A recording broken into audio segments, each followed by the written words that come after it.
महाराज जी, आपके चरण कमलों में कोटि कोटि प्रणाम। महाराज जी, जब हमारा मन सांसारिक भोग जैसे कंचन, कामनी और कीर्ति के प्रति आसक्त होने लगे तो उसे कैसे समझाएं कि इसमें सुख नहीं है। देखो, उसकी समझ के लिए विवेक चाहिए।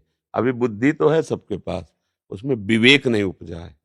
विवेक जब होता है तो ये बात खत्म हो जाती कि कैसे समझाना चाहिए। होए विवेक, मोह भ्रम भागा, तब सब विषय विलास विरागा। विवेक से, अच्छा विवेक बाजार की चीज है नहीं। बिनु सत्संग विवेक न होई, और सत्संग राम कृपा बिनु सुलभ न सोई। तो मुझे लगता है आपके ऊपर भगवान की कृपा है, क्योंकि संत संग मिला। तो अब मोहि भाव भरोस हनुमंता, बिनु हरि कृपा मिले नहीं संता। तो भगवान की कृपा है। अब सत्संग सुनो, तो सत्संग में इन्हीं तीनों बातों के काटने को बार बार घुमा घुमा करके उदाहरण दिए जाते हैं। तो आपके दिमाग में बैठने लगेगा। सत्संग सुनते सुनते मन पवित्र होने लगेगा, तो दिमाग बैठेगा भगवान के नाम में, भगवान की लीला चरित्र में। और इसका प्रभाव ऐसा है कि फिर और कुछ न सुहाए, फिर और कुछ अच्छा नहीं लगने लगेगा। पर वो दीर्घ काल ऐसे ही लगता है जैसे कई बार मतलब भजन में मन बहुत ज्यादा लग जाता है, तो नौकरी या व्यवहारिक अर्थ में जब वो क्लेश आता है ना, क्लेश आता है कि ये चिंतन छूटा, तो मन करता है आग लगे इस कर्म को, छोड़ो भागो यहाँ से। हाँ, पर अभी कच्चे हो, इसलिए अभी कचाई है ना बच्चा, इसलिए जब सच्चाई आ जाएगी तो हम आपको सच्ची कहते हैं। विश्व का कोई भी काम ऐसा नहीं है जो हमारे भजन को रोक सके। कोई भी कार्य ऐसा नहीं, और विश्व का कोई भी कार्य ऐसा नहीं जो मेरे प्रभु की प्रसन्नता के लिए न हो। जिसको जहां जो कार्य मिला है, खूब अच्छे ढंग से उस कार्य को करते हुए नाम जप करे, वो भगवत प्राप्ति कर लेगा। देखो, मांस काटना बहुत गंदा काम है ना, और सदन कसाई जी कितना चाहिए, बोले 1 किलो, तो वही शालिग्राम भगवान 1 किलो हो गए। कितना चाहिए, 2 किलो, वही शालिग्राम भगवान। और हर हर गड़ासे में नाम चल रहा है, भगवत चिंतन। वो किसी जीव को नहीं मारते थे, कसाई कुल में जन्म था तो वहां से कसाई वाड़े से। पर है तो निंदनीय न कार्य, पर स्वधर्मो निधनो श्रेया, पर धर्मो भया। वो अपने धर्म का पालन करते हुए निरंतर नाम जब, तो सब बात बन गई बच्चा। कोई भी कर्म हमारे भजन में तब बाधक होता है जब हम अपने सुख के लिए अपने धर्म का त्याग करके आचरण करते हैं। अगर हम अपने धर्म में अपना सुख ले तो वो भजन ही बन जाएगा। जैसे गृहस्थी में ब्याह हो गया, अब एक पत्नी व्रत या एक पति व्रत, धर्म से वही गृहस्थी सफल हो जाए। अब उसी में व्यभिचार शुरू, अन्य अन्य, अब अधर्म हो गया, अब जल हो गया, पाप बन गया।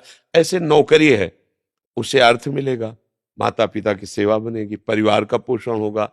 हम अच्छी से अच्छी वस्तु अपने ठाकुर को भोग लगा सकते हैं। हम उसी पैसे से वृंदावन आ सकते हैं। उसी पैसे से 100-200 रुपए की बंदरों को, चिड़ियों को ऐसे, या किसी की दवा के काम में दे सकते हैं। तो हमारा काम बन रहा है ना, धर्म का काम हो रहा है। तो उसे हम इस रूप में देखें। भजन को हमने केवल मान लिया माला चलाना। भजन संपूर्ण भजन है, क्योंकि जब हम भगवान के हो गए तो अब एक होता है कि पैसे से नौकर होना, और एक होता पूरा समर्पित नौकर, घर का नौकर। घर का नौकर घर का आदमी जैसा रहता है, नहीं रहता उसमें, क्योंकि पेमेंट नहीं लेता ना, तो वैसे ही कपड़ा पहनेगा जैसे बाबूजी पहनते हैं, वैसे ही कमरे में रहेगा जैसे बाबूजी रहते हैं। बाबूजी के साथ वो भले भाव में रहता है कि बाहरी आदमी यहाँ नौकर, पर वो समर्पित नौकर है। अब उसका घर वालों में कोई भेद नहीं होगा, लेकिन जो पैसे से उसमें भेद हो जाएगा। तो अपने लोगों को प्रभु का ऐसा सेवक बनना चाहिए, घर वाला। ये हमारी पूरी सृष्टि मेरे भगवान की है।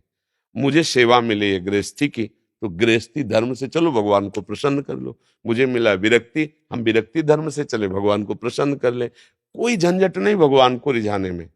बस हम क्या अपनी दिमागी झंझट से परेशान रहते हैं। उसको अगर सही मार्ग में लगा दे तो कोई परेशान। जीवन भर वैश्यागिरी की पिंगला जी ने, जनकपुरी में रहती थी। एक दिन उनके हृदय में आया कि धिक्कार हमारे जीवन को, मैं क्या कर रही हूँ। रोज श्रृंगार करके और शाम से 12 बजे रात तक बैठी रहती। वो भगवान को जब ज्ञान देना होता है तब विपरीतता दे। अब जो पुरुष आता तो ये अब आएगा और मुझे धन देगा, ऐसा कोई आया ही नहीं। पूरा अब सोचो, इंतजार में बैठे, कोई आया नहीं। भोजन की व्यवस्था कैसे। बहुत जलन हुआ, धिक्कार है इस धंधे से।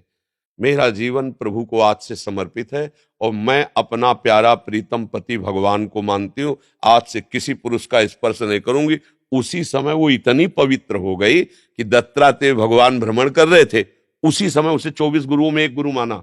उसी समय, मतलब उसने कोई साधना नहीं की, निश्चय किया कि आज के बाद खत्म। मतलब निश्चय में कितनी पवित्रता हो गई कि भगवान ही दत्तात्रेय जी हैं। और दत्तात्रेय जी ने 24 गुरुओं की लिस्ट में उसको अपना गुरु माना, पिंगला को। तो बात समझो, अगर हम निश्चय कर ले कि मेरे भगवान, मैं प्रभु का, और सारी सृष्टि मेरे प्रभु की, अब जो प्रभु सेवा देंगे ईमानदारी से करूंगा, लेकिन प्रभु के लिए, बस महात्मा हो गया। खास बात समझनी, धर्म पर डटे रहना। अधर्म करोगे, एक